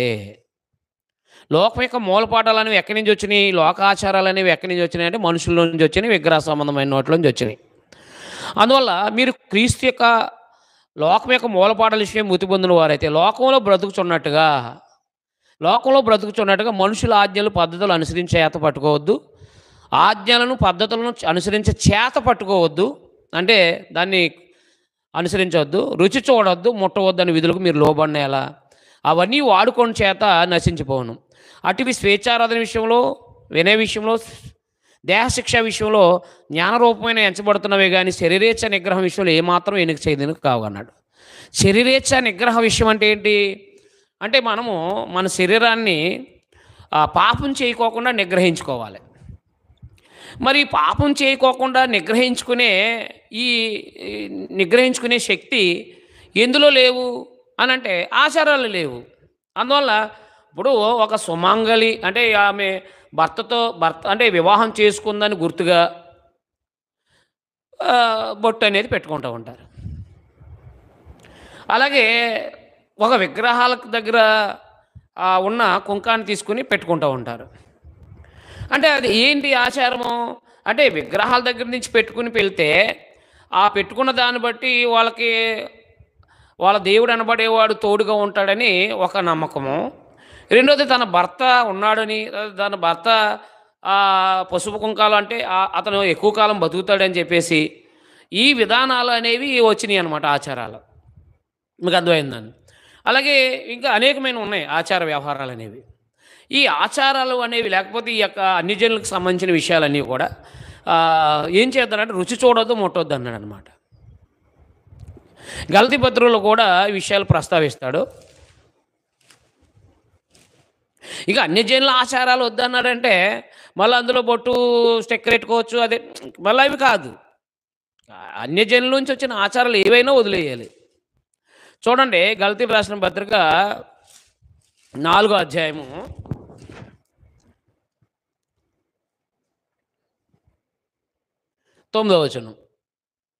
క్షమించి 8 నుంచి చదివితే మీకు సందర్భం అర్థమవుతుంది. ఆ కాలమందు అయితే మీరు దేవుని ఎరగని వారే, అంటే ఎవరు? అనుజనులు. ఆ కాలమందు అంటే క్రైస్తవులు కానప్పుడు. ఆ కాలమందు అయితే మీరు దేవుని ఎరగని వారే, నిజమునకు దేవులు కాని వారికి దాసులై ఉంటారు. కానీ ఇప్పుడు మీరు దేవుని ఎరిగిన వారును, మరి విశేషంగా దేవుని చేత ఎరగబడిన వారు ఉన్నారు కనుక బలహీనమైనవి నిష్ప్రయోజనమైన మూలపాటాలతో మరలా తిరగనేలా, మునుపటి వల్లే మరలా వాడికి దాసులైన కోరనేలా మీరు దినములను, మాసములను, ఉత్సవకాలములను, సంవత్సరములు ఆచరిస్తున్నారు. మీ విషయమే నేను పని కష్టం వ్యర్థమైన పోమని మిమ్మల్ని కూర్చి భయపడుతున్నాను అన్నాడు. అంటే మునుపటివి అని అంటే మునుపటివి అంటే ఇంకా పాత జీవితానికి సంబంధించిన విషయాలు అనమాట. అందుకని రోమపత్రికలో 12వ అధ్యాయంలో ఈ విషయాలు మాట్లాడారు. చూడండి, రోమపత్రిక 12వ అధ్యాయం. కాబట్టి సహోదరులారా, పరిశుద్ధమును దేవునికి అనుకూలమైన సజీవ యాగంగా మీ శరీరాన్ని ఆయనకి సమర్పించుకోండి అని దేవుని వాత్సల్యాన్ని బట్టి మిమ్మల్ని బతిమాలుకున్నాను. ఇట్టి సేవ యుక్తమైంది. మీరు ఈ లోక మర్యాదను అనుసరింపక, చూసారా, ఈ లోక మర్యాదను అనుసరింపక ఇక సజీవంగా శరీరాన్ని సమర్పిస్తే ఈ శరీరము ఎందుకనంటే మనకి ప్రకటన గ్రంథం 5వ అధ్యాయం 9-10 వచనాల ప్రకారంగా మనం ప్రభు యొక్క రక్తము చేత కొనబడిన వాళ్ళు. మన దేహాన్ని మనము అలాగే మొదటి కొరింథీ 6:18 నుంచి మనం చదివితే దేహం దేవుని వల్ల అనుగ్రహించబడింది అన్నాడు. దేహం దేవుని వల్ల అనుగ్రహించబడినప్పుడు అలాగే రోమపత్రిక 6:12లో దేహం మీద పాపం ఏలుబడిన ఒకడు అన్నాడు. అంటే శరీరంలో అపవిత్రమైన జీవితాన్నే కాకుండా ఈ లోక సంబంధమైన విగ్రహ సంబంధమైన అపవిత్రతకు సంబంధించిన విగ్రహాల నుంచి వచ్చిన ఆచార వ్యవహారాలు అనేవి ఏవైతే ఉన్నాయో, అది బొట్టే కాదు, గాజులే కాదు, లేకపోతే ఏదైనప్పటికీ, ఏ ఆచారమైనప్పటికీ, ఏ నల్లపూసల తాడే కాదు, ఏదైనా సరే విగ్రహ సంబంధమైన ఆచారం ఏదైనా ఉంటే అది స్త్రీ దేహం మీద అలాగే పురుషుడి దేహం మీద కూడా ఉండకూడదు అన్నమాట. అంటే చాలామంది ఏమంటే బొట్టెట్టకూడదని ఎక్కడుంది అంటూ ఉంటారు. ఎక్కడ ఉండాలి? అన్ని జనుల ఆచారాలు ఆచరించొద్దనే మాట ఒకటి సరిపోదా? అర్థమైందా? మనం ప్రభు రక్తం చేత కొనబడ్డాం కాబట్టి ఈ దేహంతో దేవుని మహింపరచండి, ఈ సజీవయంగా శరీరాలను సమర్పించమని చెప్పినప్పుడు మళ్ళీ ప్రత్యేకంగా అన్ని జనుల ఆచారాలు ఆచరించొద్దు, రుచి చూడొద్దు, ముట్టొద్దు, మీరు క్రీస్తు కూడా చనిపోయారు అంటే మన పాప విషయమే చనిపోయాము, లోక ఆచారాల విషయంలో కూడా చనిపోయాము మనం. మరి ఒక ప్రత్యేకంగా స్పెసిఫిక్గా అది ఇది అనేవంటే ఒక దేశంలో ఒక్కొక్క సాంప్రదాయాలు ఉంటాయి, వస్త్రాలు, ఆచార వ్యవహారాలు ఎన్నో ఉంటాయి విగ్రహ సంబంధం అనే వాటికి. అవన్నీ నొక్కి చెప్పడానికి గ్రంథము రాయటం సరిపోదు. అందువల్ల ఆయా దేశాల్లో ఆ విగ్రహానికి సంబంధించిన ఆచారాల వ్యవహారాలు ఎన్నో ఉంటాయి. అవన్నిటి గురించి ఒక మాట సరిపోద్ది. ఏంటంటే మీరు ఆ విగ్రహ సంబంధించిన ఆచారాల నుంచి వదిలేయమన్నాను. అంటే వదిలేయటమంటే విసర్జించాలి. మునుపుడు మనము ఆ యొక్క ఈ లోక మర్యాదను వదిలేయాలన్నాడు. అంతే, ఈ లోక మర్యాదను వదిలేయమన్నాడు. అలాగే ఈ విగ్రహ సంబంధం అపవిత్రతకు దూరంగా ఉండమన్నాడు. అలాగే ఈ ఆచారాల నుంచి మనం విమోచించబడ్డాం కూడా. ధర్మశాస్త్రం నుంచి యూదులు ఎలాగ విమోచించబడ్డారో అదైనా ధర్మశాస్త్రం నుంచి యూదులు ఎలా విమోచించబడ్డారో గలతీ పత్రిక 4:4 చదివితే అదైనా ధర్మశాస్త్రం నుంచి యూదులు బయటకు వచ్చారు. మరి యూదులు ధర్మశాస్త్రం బయటకు వచ్చిన తర్వాత మరలా ధర్మశాస్త్ర సంబంధమైన ఆచారాలు ఆచరించకూడదు వాళ్ళు. అర్థమైందండి. కాబట్టి ధర్మశాస్త్రం నుంచి అది రోమపత్రిక 7వ అధ్యాయం చదివితే మీకు అర్థమవుతుంది. క్రీస్తు చేస్తున్నందుకు రోమపత్రిక 8వ అధ్యాయంలో క్రీస్తు చేస్తున్నందుకు ఏ శిక్షా విధి లేదని చెప్పాడు. అలాగే ఆ నియమం అంటే ఏంటి? ఆత్మ యొక్క నియమం ఏం చేసింది? మనల్ని స్వతంత్రులుగా చేసింది. కొత్త నిబంధన మనల్ని ఏం చేసిందంటే స్వతంత్రులుగా చేసింది. అందువలన సున్నతే కానీ, లేకపోతే శరీర ఆచారాలు కానీ, నెత్తి మీద నీళ్ళు చల్లుకోవడం కానీ, లేదా ఎదురులు కానీ, లేదా ఇలా నానావిధ ఏదైనప్పటికీ ధర్మశాస్త్ర సంబంధం ఆచారాల నుంచి బయటకు వచ్చేసారు. అది గలతీ పత్రిక చదివితే 5వ అధ్యాయము మనకు అర్థమవుతుంది. ధర్మశాస్త్ర సంబంధమైన ఆచారాలని ఆచరించకూడదు. అనుజనులోని క్రైస్తవులైన వాళ్ళు ఏమో అనుజనుల ఆచారాలను ఆచరించకూడదు. ఈ అనుజనులైన ఆచారాల్లో ఎన్నో కొన్ని వందల ఆచారాలు ఉంటాయన్నమాట. మీకు అర్థమైందా? అంటే ఈ విగ్రహాలకి గుండ్లు ఇవ్వటం, అంటే తలలో కత్తిరించడం, అలాగే బొట్లు ఎట్టుకోవడం, గాజులు ఎట్టుకోవడం, తర్వాత విగ్రహాలు కాడి కదా, మరి గాజులు అనేవి విగ్రహాల కాడి నుంచి వచ్చినాయి కదా. కాబట్టి గాజులు అనేవి విగ్రహాల దగ్గర నుంచి వచ్చినాయి, అలాగే ఈ బొట్లు అనేవి విగ్రహాల దగ్గర నుంచి వచ్చినాయి. ఇంకా ఏదైనా సరే అనుజనులైన క్రైస్తవులైన మనం ఏ ఆచారమైనా సరే చేస్తున్నామంటే ఆ ఎదురులైనా లేకపోతే ఈ తర్వాత ఈ జ్యోతిష్కాలైనా ఏవైనా సరే ఏవైతే వచ్చినాయో అవన్నిటిని మనం కూడా వదిలేయాలన్నమాట. అంతేగాని మధ్యలో ఈ గాజులు వేసుకోకూడదని ఎక్కడుంది, బొట్టెట్టుకోకూడదని ఎక్కడుంది, లేకపోతే అది ఎక్కడుంది, ఇది ఎక్కడుందని ఉండదండి. అలా ఉండవండి. ఏమున్నాయంటే అన్యజనుల ఆచారాలు అభ్యసింపకండి అని ఇశ్రాయేలుకి చెప్పాడు. క్రైస్తవులు కూడా వాటి నుంచి విడుదల పొందాం. బాప్తిసం ద్వారా మనం విడుదల పొందాం. ఈ దేహం దేవునికి సమర్పించినప్పుడు అన్యజనుల ఆచారాలు ఎందుకు మన దేహంలో కనపడాలి? అది స్త్రీకైనా పురుషుడికైనా అర్థమైంది. కొంతమంది విగ్రహాలు అర్పించిన వాటి తాళ్ళు అవి ఇవి కట్టుకుంటూ ఉంటారు. అందువల్ల గమనించాల్సిన విషయాలు ఏంటంటే మన దేహం మీద అంటే చంటిపిల్లలకు కూడా ఏం చేస్తారు. మేము మా కుటుంబంలో అలాగా అన్యాచారాలకి చోటు లేదు అసలు. పిల్లలకు సంబంధించిన పిల్లలు పుట్టారు, అలాంటి ఆచారాలు ఏమీ లేవు. ఏ బొగ్గను చొక్కడానికి దిష్టి చొక్కలు ఎట్టడం, లేకపోతే పెళ్ళికి బొట్లు ఎట్టడం, అర్థమైందా, తర్వాత అట్టుబోళ్ళు ఎట్టడం, కొబ్బరి బొండాలు ఎట్టడం, ఇవన్నీ పెళ్ళిళ్ళకి పేరంటాలకి ఎన్నో రకాలైన ఆచారాలు అనేవి అలా కొనసాగుతూనే ఉన్నాయి. అవన్నీ వదిలేయాలి. ప్రార్థన చేయటం అంతే. ప్రార్థన చేసి వివాహానికి సిద్ధం చేయటం, వాక్యం ప్రమాణాలు చేసి వివాహం చేయటం. మీకు అర్థమైందండి. అదేదైనా సరే ఈ మంగళసూత్రాలని కానీ లేదా ఏదైనా సరే ఏ ఆచారం అయినా సరే మనము అన్ని జనుల్లోంచి వచ్చినవి చేయకూడదు అనమాట. అవి ఎక్కడి నుంచి వచ్చినాయి అంటే విగ్రహాల దగ్గర నుంచే వచ్చినాయి. ఈ 2 సూత్రాలు కట్టడం అనేది కానీ అర్థమైందా, అలాగే ఈ తలలో మొక్కులు ఇవ్వటం కానీ, అలాగే బొట్లు ఎట్టుకోవడం కానీ, అలాగే ఈ దేహం మీద ఇవి రాసుకోవడం కానీ, ఇవన్నీ కూడా ప్రతీది కూడా విగ్రహ సంబంధమైన అపవిత్రతలో విగ్రహాల నుంచి వచ్చినాయి అన్నమాట అండి. అందువల్ల అది ఏదేమైనప్పటికీ అన్ని జనులోని క్రైస్తువులైన మనము విగ్రహాలకి సంబంధించిన ఏ ఆచారము మన దేహం మీద ఉండకూడదు, అంతే. ఉండకూడదు, కనపడకు. మారు మనసు పొందడం అంటే ఏంటి? అన్నీ వదిలేయటమే కదా. అది అపవిత్రమైన జీవితం, పాత జీవితం అన్నీ వదిలేయటమే. అలాగే ప్రాచీనంలో ఉన్నాయని వదలటం. అయితే ఎందుకు వీళ్ళలో కొన్ని ఆచారాలు అంటే కొంతమంది స్టిక్కర్లు పెట్టుకోవడం, లేకపోతే మేము అన్యులము ఇంకా మేము ఏదో సామాన్య జనుల్లోంచి తక్కువ వాళ్ళలోంచి వచ్చిన వాళ్ళం కాదు మేము, కాబట్టి మేము అన్ని జనుల్లోండి క్రైస్తువులైన వాళ్ళము అని చెప్పుకోవడానికి చాలామంది బొట్లాడతారు. నువ్వు క్రైస్తువుడు అయితే నువ్వు సామాన్యుడు అది కాదు. క్రైస్తువుడు అయితే యూదుడైనా అన్యుడైనా సమానమే, ఇద్దరు కూడా. నువ్వు క్రైస్తువుడు అయితే ఏం చేయాలి? నువ్వు క్రైస్తవుడుగానే బ్రతకాలి, క్రైస్తువురాలుగానే బ్రతకాలి. అందుకని నటించకూడదు, వేషం వేయకూడదు. అనిజనుల దగ్గరికి వెళ్ళినప్పుడు అనిజనుల పద్ధతులు, ప్రార్థనకు వచ్చేటేమో బొట్లు తీసేసేయటం, ఇలాంటి బొట్టు తీసేయడం వల్ల ఎవడో చచ్చిపోవడం, భర్త చచ్చిపోవడం, లేదా ఏదో చచ్చిపోవడం ఏమవు.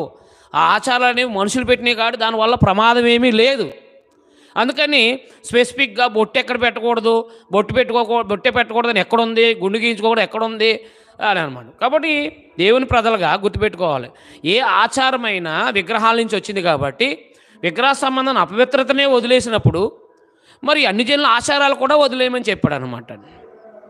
అంటే ఇక దేహం దేవునికి సమర్పించేయాలన్నప్పుడు ఈ దేహం మీద ఏ విగ్రహ సంబంధం అపవిత్రత ఆచారాలు మనకు కనిపించకూడదు అన్నమాట అండి. కనిపించకూడదు అంటే సైన్స్ ఏం చెప్తుందంటే బొట్టెడితే రక్త ప్రసరణ బాగా జరుగుతుంది అంటే మరి బొట్టెట్టుకోవాలని మగోడి పరిస్థితి ఏంటి? వాడికి రక్త ప్రసరణ బాగా జరగట్లేదా? కాబట్టి స్త్రీకి ఇవన్నీ సైన్స్ వద్దు మనకి. ఇక్కడ క్రైస్తవుడైనట్టు వాడు విగ్రహారాధనకి దూరంగా, విగ్రహాలకు అర్పించిన వాడికి తినకూడదు. అలాగే విగ్రహాల నుంచి వచ్చిన ఆచారాలు ఏవైతే ఉన్నాయో అది భర్త విషయంలో కానీ, లేకపోతే గృహం కట్టుకున్నప్పుడు కానీ, వివాహం చేసినప్పుడు ఉన్నాయి కానీ, ఏదైనప్పటికీ విగ్రహాల సంబంధమైన ఆచారాలు క్రైస్తవులకు తీసుకురాకూడదు అన్నమాట.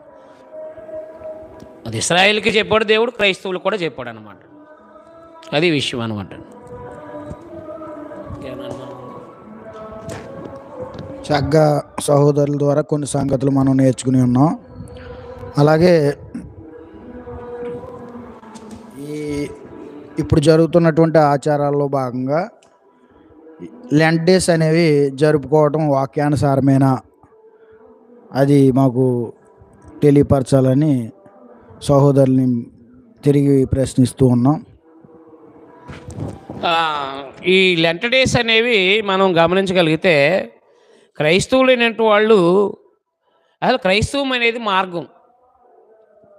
క్రైస్తవం అనేది మార్గం అనమాట అండి. క్రైస్తవం అనేది మార్గం అంటే ఏంటంటే, మనకి ప్రవచనాల్లో ఉన్నాయి, క్రొత్త నిబంధనలో కూడా ఉంది.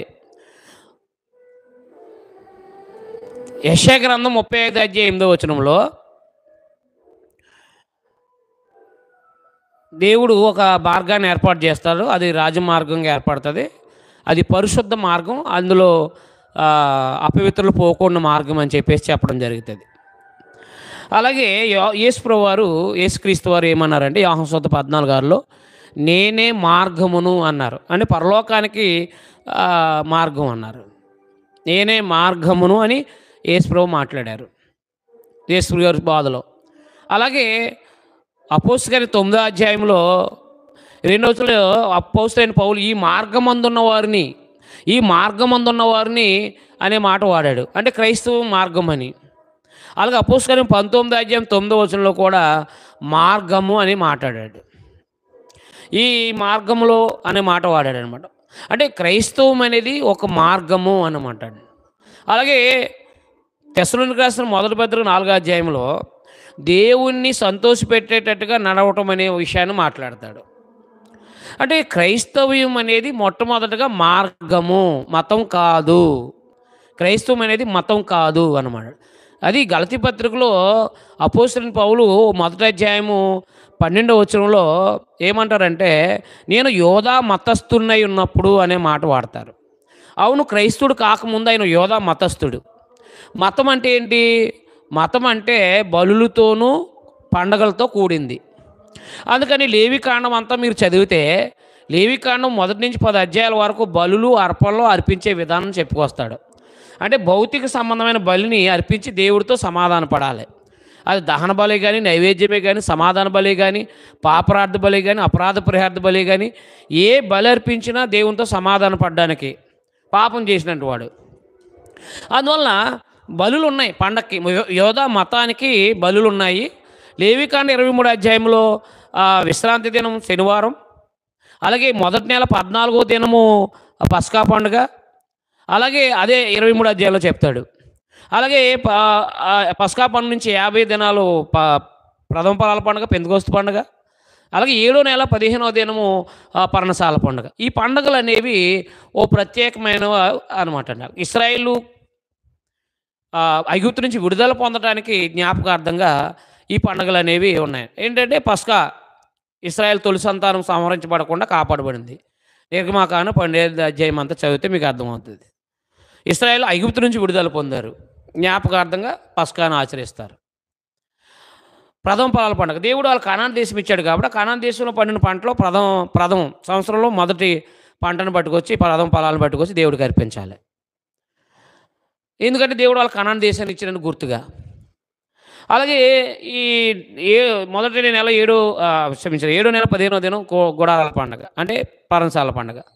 ఇశ్రాయేలు 40 సంవత్సరాల అరణ్యంలో గుడారాలు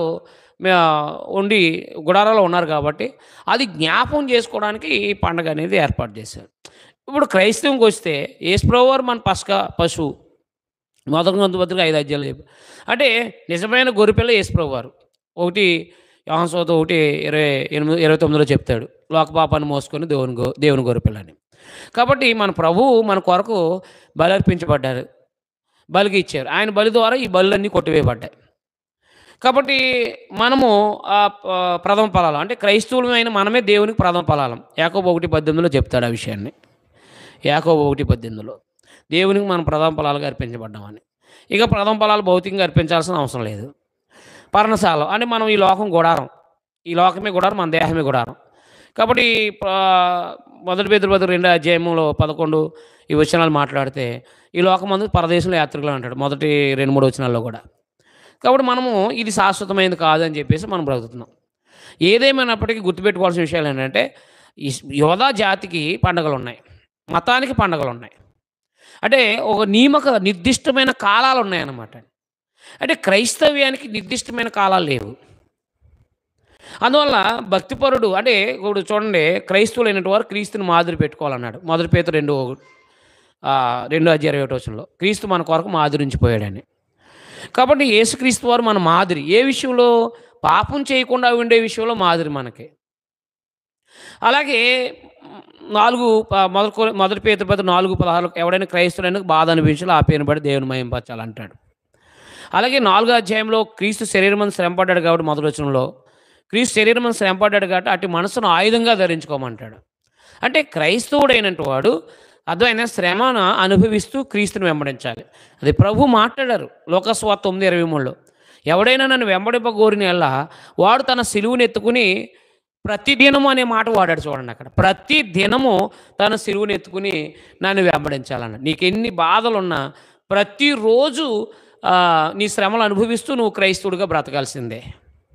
ప్రతిరోజు క్రైస్తవుడిగా బ్రతకాలి. నీ శ్రమలు నువ్వు అనుభవిస్తూ యేసుప్రభువుని వెంబడించాలి. మత్తయి సువార్త 28:18 నుంచి కూడా మనం చదివితే నాకు సర్వాధికారం ఇవ్వబడిందని ప్రభు చెప్పారు శిష్యులతో. మీరు సర్వలోకానికి వెళ్ళి సర్వశిష్యుల సువార్త ప్రకటించండి, నాకు శిష్యులుగా చేయమన్నాడు. అంటే శిష్యులుగా చేయడం అంటే ఏంటి? ఆయన అడుగుజాడలో నడిచేటట్టుగా చేయటం అనమాట. అంటే ఆయన ఏం బోధించారో దాన్ని అనుసరించడం అనమాట. అందువల్ల క్రైస్తవుడైన మనము క్రైస్తవులు ఎప్పుడయ్యామో అప్పటి నుంచి కూడా మన బాధలు మనం పడుతూ యేసుప్రభువుని వెంబడించాలన్నమాట. అర్థమైందా? కాబట్టి అలాగే ప్రతి ఆదివారం మనం దేవుణ్ణి ఆరాధించడం అనేది ఒక అపోస్తులు జరిగించారు కాబట్టి సమాజం కూడా మానొద్దనే విషయాన్ని మనం ప్రస్తావించి కొనసాగిస్తూ ఉంటాం. కాబట్టి మనకి పండగలు లేవు. జాగ్రత్త గుర్తుపెట్టుకోండి, పండగలు లేవు. మతం అయితే పండగలు ఉంటాయి, బలులు ఉంటాయి. మనం ఆత్మ సంబంధమైన బలు అనేవి మాట్లాడారు తప్ప అది దేవుని ఆరాధించి సంబంధించిన విషయాలు మాట్లాడుకుంటూ వచ్చాడు. అందువల్ల మతం అంటే పండగలు ఉంటాయి. అయితే క్రైస్తవంలో ఈ లెంట్ డేస్ అంటే ఏంటి? ఈ లెంట్ అనేది అంటే ఒక 40 రోజులు శ్రమకాలం అని చెప్పేసి. ఏం శ్రమ పడుతున్నారు వీళ్ళు? అర్థమైందా? ఎందుకు శ్రమకాలము అని అంటే శ్రమలు యేసుప్రభు పడ్డారు మనందరి కోసం. మన కోసం యేసుప్రభు శ్రమ పడ్డారు. ఏ శ్రమ పడ్డారు అని అంటే మనందరి పాపం నుంచి విడుదల చేయడానికి ఆయన శరీరాన్ని అలగొట్టుకున్నారు. 30 సంవత్సరాలు ఆయన లోకస్వార్త 2:23-22 నుంచి చదివితే యేసుక్రీస్తు వారు ఆయన సువార్త ప్రకటించడానికి 30 ఏళ్ళ వయసులో ఆయన శరీరాన్ని అలగొట్టుకొని దైవ చిత్తానుసారంగా బ్రతకడానికి, మనకు మాదిరి చూపడానికి, మన కోసం బలిగా తను సమర్పించుకోవడానికి ఆయన నన్ను అలగొట్టుకున్నాడు ఆయన. అది ఆయన 40 రోజులు మనకు మాదిరి కాదు. ఆయన 40 రోజులు ఉపవాసం ఉండడం మనకు మాదిరి కాదు. ఆయన సిలువ వేయబడ్డం మనకు మాదిరి కాదు. ఎందుకంటే అది మనందరి పాపక్షమాపణ కొరకు చేసింది అది. అందులో ఆయన మాదిరి ఏంటి అని అంటే దేవుని ఆరాధించడం ఒకటి మాదిరి, రెండోది ఆయన జీవితం మనకు మాదిరి. క్రీస్తుని పోలు నడుచుకున్న ప్రకారం మీరు నన్ను పోల్చుకుని నడుచుకోండి అని చెప్పేసి. అందువల్ల దేవుని ప్రజలుగా గమనించాల్సిన విషయం ఏంటంటే భక్తిపడికి ప్రతిరోజు శ్రమగానే ఉండదు భక్తిగా బతకాలంటే. 73వ కీర్తన 14వ వచనంలో చూడండి మీరు. నాకు ప్రతిదినం శ్రమ కలుగుతుంది, భక్తిహీనులకేమో ఆనందంగా ఉన్నారు, కంఠాహారంగా గర్వం ఉందన్నాడు. భక్తిపరుడికి ప్రతిరోజు శ్రమ ఉంటుంది. ఆ శ్రమ అనుభవిస్తూ యేసుక్రీస్తు వారి యొక్క పవిత్రమైన జీవితంలో అడుగుజాడలో ముందుకెళ్ళాలన్నమాట. కాబట్టి మతం కాదు మనదే, క్రైస్తవ మార్గం. ఈ పండగలు అనేవి ఈ ఎవరు ప్రవేశపెట్టారంటే ఈ 40 దినాల శ్రమకాలం, ఆ తర్వాత ఈ శ్రమకాలాలు పాటించాలని చెప్పేసి, అలాగే ఈస్టర్ చేయాలని, అలాగే గుడ్ ఫ్రైడే చేయాలని లేదా ఈస్టర్ చేయాలని, ఇలాంటి ఈ బోధ, అలాగే క్రిస్మస్ చేయాలని, యేసుప్రభు పుట్టినరోజు చేయాలని, ఈ పండగలు క్రొత్త నిబంధనలో అపోస్తులు ఎక్కడా ఆజ్ఞాపించలేదు. పత్రికలు మొదటి శతాబ్ద క్రైస్తవులు ఎక్కడా ఆచరించలేదు. ఆజ్ఞ ఉండాలి, ఆచరణ ఉండాలి మనకి. ఇవన్నీ కూడా ఈ క్రైస్తవులు అనేవాళ్ళు కొంతమంది పండగలు ప్రవేశపెట్టినాయే తప్ప ఈ రోమన్ సామ్రాజ్యంలో కొంతమంది వాళ్ళ యొక్క మత సంబంధమైన ఆచారాలని క్రిస్టియన్ సంబంధించిన విధానాల్లో ప్రవేశపెట్టారనమాట. అందుకని మతం కాదు కాబట్టి పండగలు లేవు అంతే. క్రైస్తవం మతం కాదు, మార్గం పరలోకానికి. మతం కాదు కాబట్టి పండగలు లేవు అంతే. అందువల్ల క్రైస్తవులకు పండగలు లేవు. క్రైస్తవులు పండగలు లేవు అంటే అదే జనవరిలో డిసెంబర్లో పుట్టాడు, ఆధారాలు ఇగో, ఇవన్నీ కథలు, కల్లిబొల్లి కథలు. ఎప్పుడో క్రీస్తుపూర్వం 1500 సంవత్సరాల్లో దేవుడు పండగలు ఇచ్చినప్పుడు ఏం చెప్పాడు ఆయన? 23వ అధ్యాయంలో లేవికాండంలో మీరు 7వ దినాన్ని విశ్రాంతి ఆచరించండి, మొదటి నెల 14 దినం సాయంత్రాన్ని మీరు పస్కా పండుగ ఆచరించండి. చూసారా, నెల డేటు రోజు సాయంత్రమా పగల. చూసారా ఎంత స్పష్టంగా అప్పుడే చెప్పినప్పుడు కొత్త నిబంధనలో చెప్పడానికి ఇబ్బంది ఏముంది? క్రీస్తుపూర్వం 1500 సంవత్సరాల క్రితమే ప్రత్యేకంగా నెలలతో, రోజులతో, సాయంత్రమా పగల కూడా డేట్ ఇచ్చినప్పుడు కొత్త నిబంధనలో క్రిస్మస్ పగలు చేయాలా? ఏ దినాన్ని క్రిస్మస్ చేయాలి? ఏ దినాన్ని ఎలా చేయాలి? ఎక్కడైనా ఉందా? లేదు. అంటే ఈ దుర్బోధకులు ఏం చేస్తున్నారంటే ఆ ధనం కోసం ప్రజల్ని ఏం చేస్తున్నారంటే తప్పుదారి పట్టేస్తున్నారనమాట. మోసం చేస్తున్నారు ఒక మాటలో చెప్పాలంటే. అందుకని లెంట్ డేస్ అంటే 40 దినాలు శ్రమ కాదు క్రైస్తవుడికి. ప్రతి దినము తన సిలువను ఎత్తుకుని, అంటే మనం మన సిలువలు ఎత్తుకోమన్నాడు ప్రభువారు. మనం ప్రతిరోజు శ్రమ పడుతూ మనం ప్రభువుని వెంబడించాలని చెప్పేసి, ఆయన అడుగుజాడలో నడవాలని చెప్పేసి అపోస్తులు ప్రభువు కూడా మాట్లాడారనమాట. అందుకని ఇప్పుడు 40 రోజులు ఒకవేళ మీరు శ్రమ అనుభవించాలంటే, 40 రోజులు భోజనం మానేయాలంటే ఆయన అరణ్యంలోకి వెళ్ళాడు. మీరు కూడా అరణ్యంలోకి వెళ్ళండి. ఆయన ఏమీ తినలేదు, మీరు తింటాం మానేయండి. అందుకని ఏదో సమయాన్ని కాలయాపన చేయకండి. ప్రతిరోజు మన బ్రతుకుని సరి చేసుకోవటం అనేది అవసరం అనమాట. ప్రతిరోజు మన మనస్సాక్షి దేవుని ఎదుట సహోదరులతో మనస్సాక్షి నిర్దోషమైనదిగా ఉంచుకోవాలి.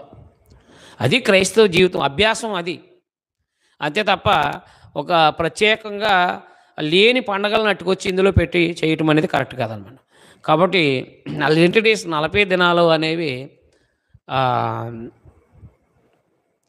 ఈ క్రైస్తవుడికి మాదిరి. క్రైస్తవులకి 40 దినాలు శ్రమకాలాలని గ్రంథంలో ఎక్కడా లేదు, గుర్తుపెట్టుకోండి.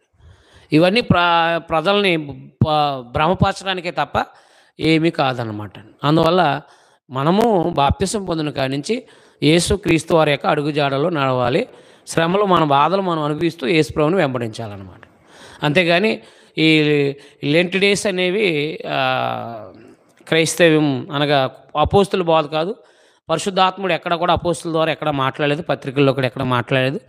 చేసినవి కానీ సందర్భాలు కానీ ఏమీ లేవు. అసలు లేని వాటి గురించి ప్రజల్ని మోసం చేయకండి. కలిపినా తీసేసినా దేవుడు లెక్కలోకి తీసుకుంటారు. నిత్య జీవాన్ని పోగొట్టుకుంటారు సేవకులు అనబడే వాళ్ళకి. ఇది హెచ్చరిక.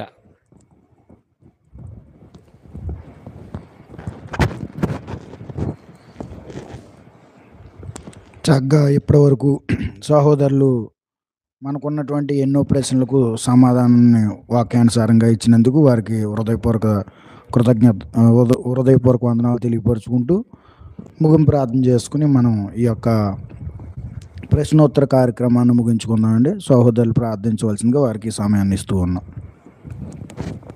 మహోన్నతుడా మా ప్రియ తండ్రి, మీ ఘనమైన నమస్తుతులు.